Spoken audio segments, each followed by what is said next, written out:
جناب سکینہ کے حوالے سے کہ صبر کو توڑ کے جو تشنہ دہانی نکلے، صبر کو توڑ کے جو تشنہ دہانی نکلے، ریت کے ذروں سے موجوں کی روانی نکلے، صبر کو توڑ کے جو تشنہ دہانی نکلے، ریت کے ذروں سے موجوں کی روانی نکلے، ایک اشارہ جو سکینہ کا اگر ہو جائے، مشق کیا چیز ہے سورج سے بھی پانی نکلے، مشق کیا چیز ہے سورج سے بھی پانی نکلے، مشق کیا چیز ہے سورج سے بھی پانی نکلے۔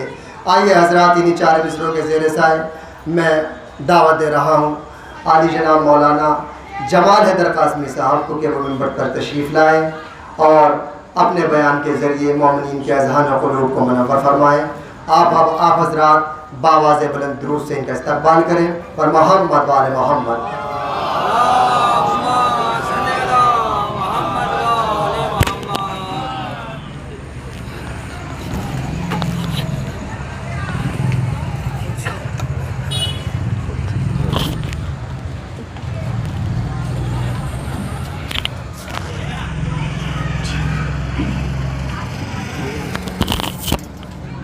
رحم اللہ من قرأ الفاتحہ۔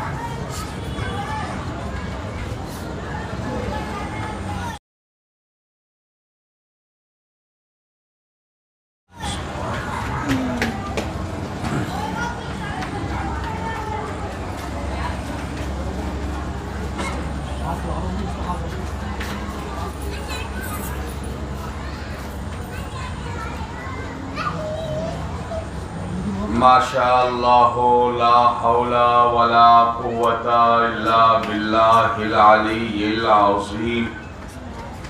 اعوذ باللہ السمیع العلیم من الشیطان اللعین الرجیم۔ بسم اللہ الرحمن الرحیم۔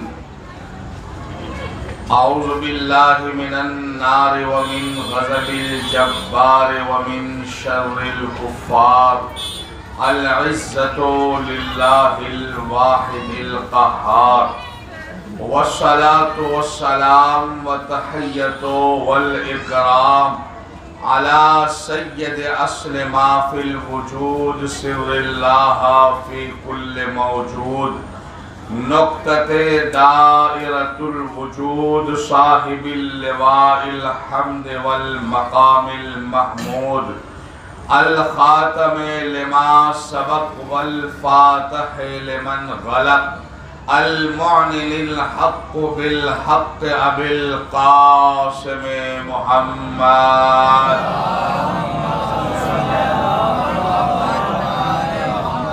وآلہ الطیبین الطاہرین المعصومین المظلومین الذی اذہب اللہ عنہم الرجس وطہرہم تطہیرا۔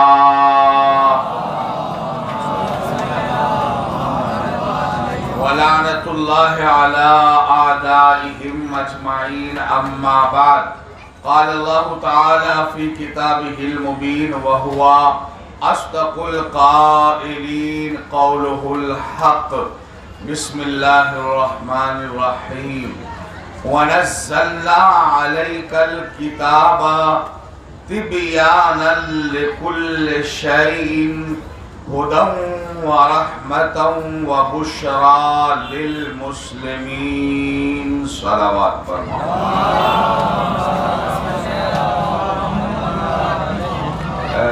گفتگو شروع کرنے سے پہلے آپ حضرات سے گزارش ہے کہ ایک مرتبہ سورہ فاتحہ اور 3 مرتبہ سورہ اخلاص کی تلاوت فرما کر معراج فاطمہ بنت نذیر احمد ظہیر احمد ابن نذیر احمد مرحوم کی روحوں کو ایصال فرمائیں۔ بسم اللہ الحمدللہ۔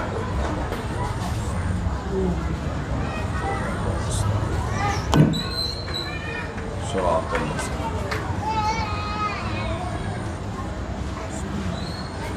اللہ